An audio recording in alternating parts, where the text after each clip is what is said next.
In 1870, with the capture of Napoleon III by the Prussians and a change in direction and interests away from military conquest, we see the transition from the Second Empire to the Third Empire of France, which saw a change in the attitude towards its colonial practices. I want us to pay close attention on Algeria for a moment, for it had been under the influence of France as well as its domination, which reflected on the legal and sovereign status of Muslim and Jewish locals. 1870 is an important year for Algeria, for one of France's ministers, Adolphe Crémieux, sought to do away with the military regime present at the time in order to make way for the full assimilation of Algeria with France, thereby making a way for a more subtle form of colonial power over local administration.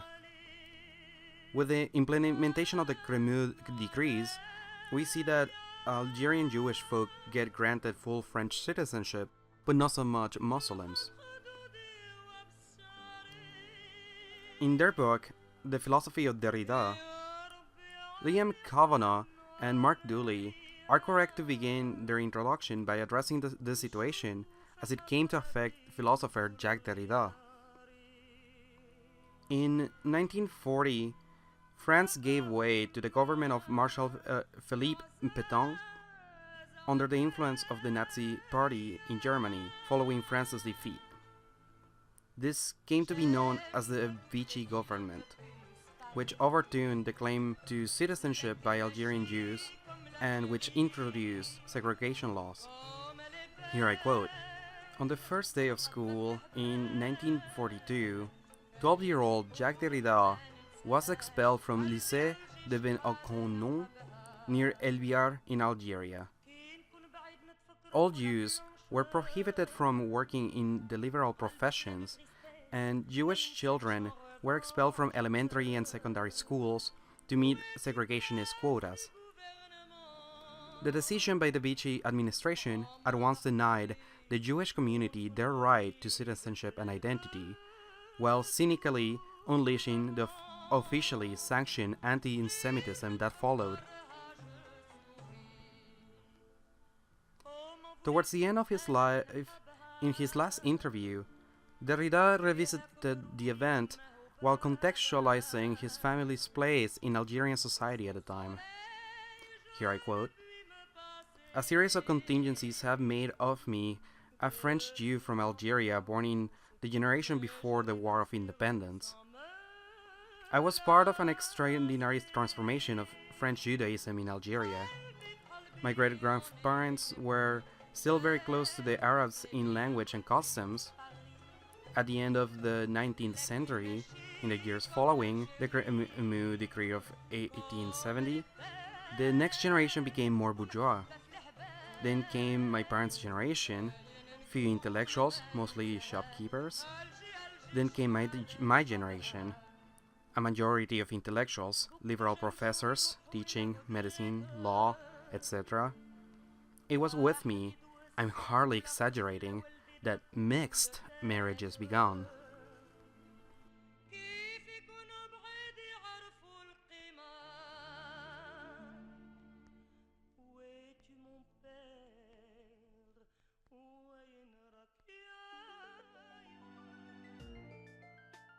Today we're going to be talking about philosopher Jacques Derrida and deconstruction, a discipline he is associated with as a central figure. Kavanagh and Dooley make an important emphasis over the nature of Derrida's project, namely that memory and mourning are the torsion or impossible tension that Derrida seeks to articulate. He uses the phrase "the work of mourning," and here I'm quoting Kavanagh and Dooley as they kind of express it as the desire to both keep tradition and let go in order to do justice to our disjointed identities. The doing and undoing movement of identity is key to understanding deconstruction and what it seeks to articulate as survival. But it may be helpful to return to language, because you know, Derrida loves to fuck around with language, and he's basically so unreadable to anyone, so maybe returning to language will be important too. In the monolingualism of the other, for example, Derrida presents us with a declaration that reflects this logic of doing and undoing. I'm quoting here, "I have one language. It is not mine." What makes this so? For Derrida, language is a mediating point of the interplay of identity and difference. We determine and contrast things and experiences through language. And in his personal case, the French language acts as a Hegelian coincidence of opposites. By this I mean that the French language is the tension of the condition of the impossibility and possibility of identity. That Derrida's identity is only possible in French, yet this mediation by language implicitly declares to Derrida that to be French is not to be Algerian. One can see it, especially considering Derrida's place in history, how identity is not such a self-evident thing, or how is it that it's not totalizable given how it can be taken away at any contingent turn. So let us consider a question. How can you write an autobiography under these terms? Derrida, for example, explicitly refused to write such a thing because the autobiographies write under the pretense that they have fully integrated identity. But since identity is not quite self-evident, the totality of identity is constantly deferred, displaced, done and undone, full of gaps and contradictions, idiosyncrasies as this internal split at its core.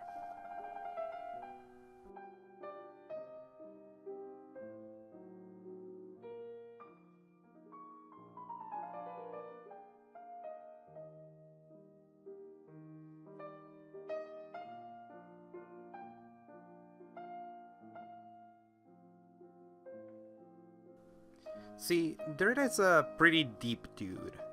You could probably say that he's too deep for autobiographies. Autobiography depends on the recollections of memory and a conception of time experience, right? Memory and time experience in Derrida are not linear, they're not quite linear, they're full of elusive gaps and contradictions that permeate them. Let us consider the present time. We often consider the present and presence as the center of temporality and space. Derrida is concerned with how the present and presence are given to experience because he notes that these terms are supplemented by the past and absence. The identity and stability of the present and presence are set at a tension which is always already a part of the identity of them. Suppose you look at your old school and decide to go visit. The building may be there the same, or it might have changed, but your present experience of it will be countered by absences, like friends who have gone but are no longer there, or teachers that are no longer there, or literally physical aspects of the building that have been renovated. So we can say that the other is in oneself, as such that the present is in the past, or that the past is permeating into the present. In that the past lingers as the haunting contour in the presence of the present, as such that the present spills out of itself in traces. The present is always already marked by the past as unborn dead time. Based on this predicament of time out of joint, Derrida develops ontology, where Derrida stresses that the key aspect to deconstruction rests in the notion of traces. We can start defining traces as excesses to the present that contour the way the present is present, by what is absent. Lost futures are a good example for this, when we see possibilities that are lost and what ifs that nothing can come from into some form of fruition. In various instances, Derrida makes reference to ashes and cinders to figure this kind of experience, as they are traces of something no longer there. in consideration of the Holocaust and doing a reading of Pascale-Anne, Derrida tries to articulate this notion of traces.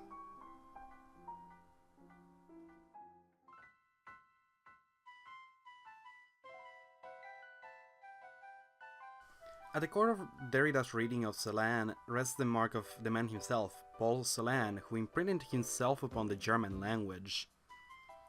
We read from Derrida, "To leave traces in the history of the French language, that's what interests me." Celan, a Jewish poet born in Romania, living in France and writing in German, engraved himself in marking a language fetishized by nationalism and a homeland sense of origin to destiny. A language which, by belonging to the anonymous social other of the German spirit, imposed an alienating and intolerable silence upon which the poet wrote. Derrida addresses Celan as an event, and through Celan's signature event, Derrida argues that something happened to the German language. Going back to the interview, language is never owned. Eveline Grossman interviews Derrida to clarify and elaborate on some of Derrida's claims in reading Celan's shibboleth and the monolingualism of the other. There are two certain central questions that Grossman brings to Derrida's attention: the experience of language in Celan's work as a certain way of inhabiting the idiom, and Derrida's claim on the basis of Celan that there is a multiplicity and migration of languages, certainly, and within language itself. In Celan's poem, why does shibboleth, the Jewish term, as well as for other terms like the Spanish no pasarán, remain untranslated? And they're translatable. To what end is their respective sovereignty asserted? To bring the question of difference, of non-belonging, of estrangement or alienation, Derrida suggests that the importance of the untranslated rests on the singularity of its being there, having meaning, standing there in the intersectional, historical, political, and linguistic borders. Derrida explores Celan's situation as a hand-to-hand bodily struggle in tampering with a language which he could never appropriate. This comes by way of the touche, in which Celan both respects the idiomatic spirit of the language and respects the sense in which he displaces the spirit of the language. Even if, within the German language, he welcomes a different kind of German. As German poets go, especially one who is not a German national, with cultural, historical, religious, and linguistic background, Celan puts forward attention in the language in which he dwells in himself and in his mark, yet he cannot call the language home, being a migrant in language with migrant language.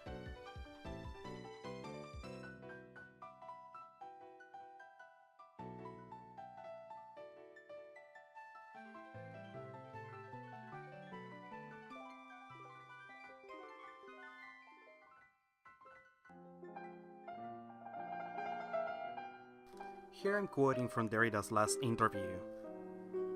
"All the concepts that have helped me in my work, and notably that of the trace and of the spectral, were related to the surviving, in German, fortleben, as a structural and rigorously originary dimension. It is not derived from either living or dying, no more than what I called originary mourning, that is, a mourning that does not wait for the so-called actual death." To start interpreting this quote above, we have to keep in mind that after this last interview, Derrida regarded it with a peculiar attitude. He was certain that people would read him as barely surviving and already dead. In pleasure and disheartenment, he would refer to it as an obituary. Derrida had two hypotheses he put forward about the reception of this obituary.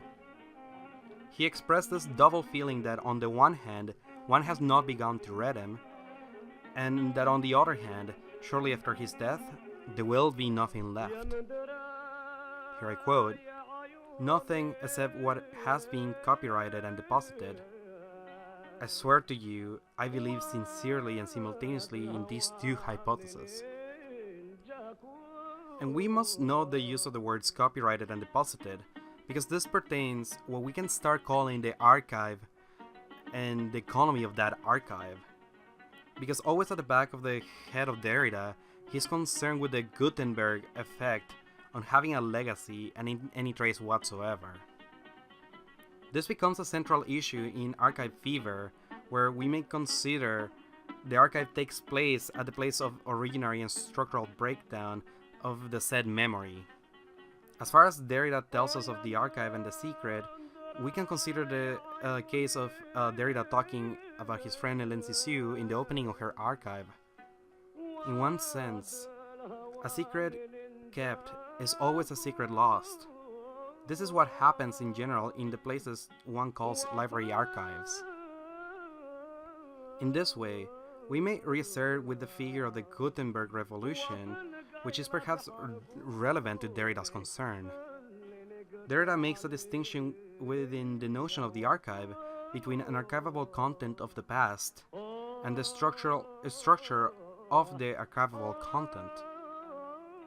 The latter pertains to the very frame with which we deposit content into the archive, the difference between the printing press or email as structures for a variety of content. Derrida is interested with the dissemination and circulation of information as well as its disruption. What shall we make then of the theme of survival and learning to live, which in French comes to this interesting pun, savoir vivre, which sounds like survival. So what should we make of this theme of survival and learning to live in the traces that shroud Derrida's last interview? What survives, what persists, and what remains as a leftover of the violence of the world, which testifies and attests to what Derrida calls the trace, the marks left in history, in language, and in or interpersonal experience that act as testaments of the event, the living on, a continuation of life, and surviving death, fortliving, overliving, overcoming death, living strongly.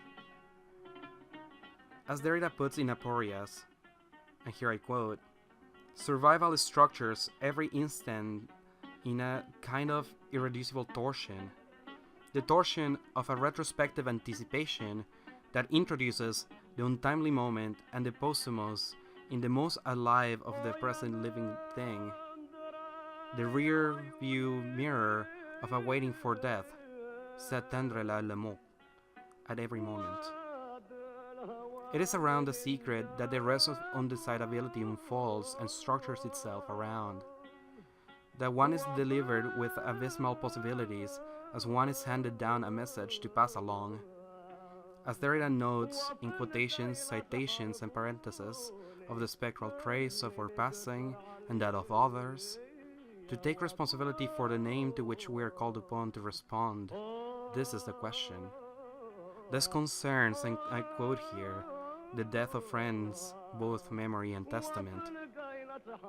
That we are left as witnesses who are under the pressure to gracefully care and speak of the name, of the event that has described itself upon the surface of the earth, whether that meant a mysterious poet, or a long-time faithful friend, or one's own survival as an individual, or as a generational voice we were a witness to. So we can say in a sense that, wow, Derrida is kind of a sad boy who went through a lot of obscurantist hoops to make the emoest diary ever, to mark lives that wanted to linger on, in a sense.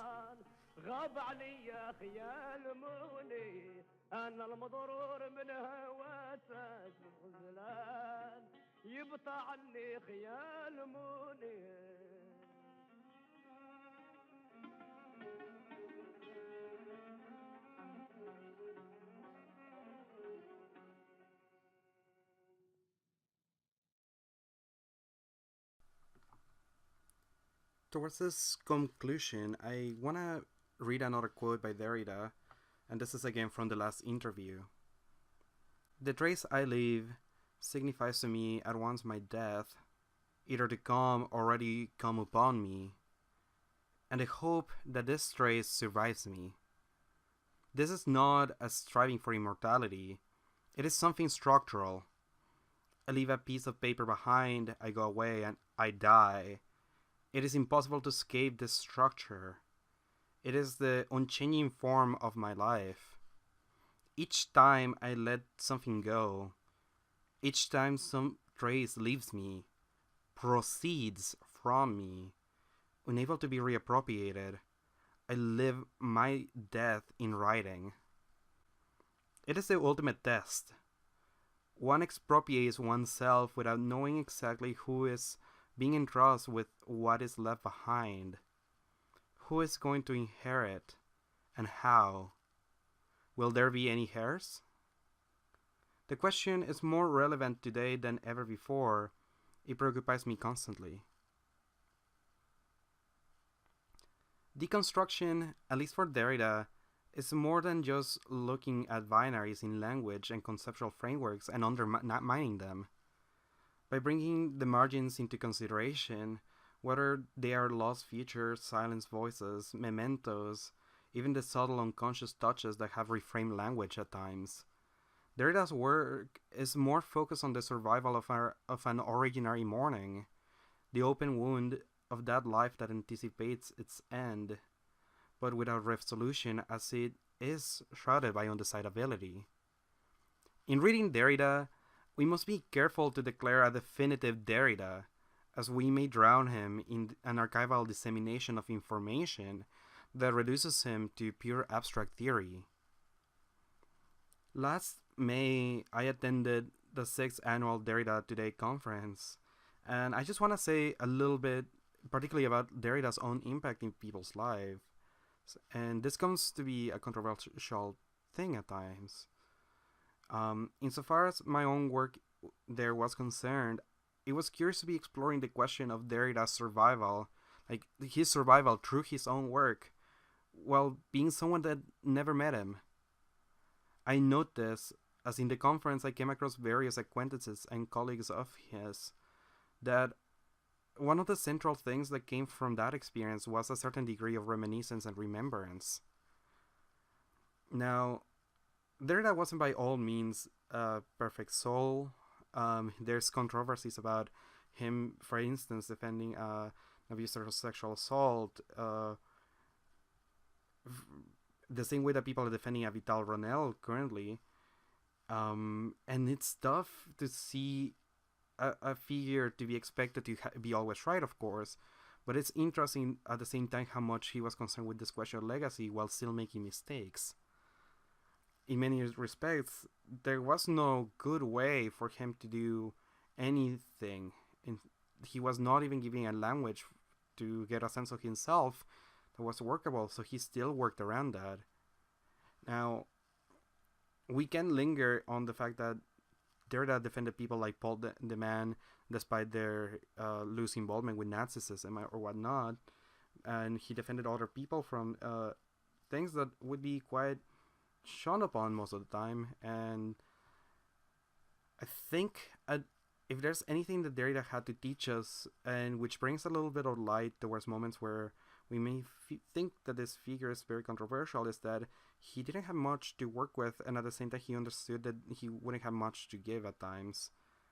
Much to give that would really pass on in a way that would be correct at all times. That there's things that Derrida will do that we're not necessarily gonna take. That when we're inheriting something from Derrida, is it really all that we want to take from his legacy? I don't really have many answers in regards to these questions. One thing I wanted to do is just make sure that I don't just portray Derrida as an angel of sorts, because I do admire him very much, but I recognize that he's done things that I don't think I necessarily agree with too. But there's one thing that Derrida teaches us that I think is very important to lay on, and especially in the fact that he's been turned into this figure of pure abstract theory.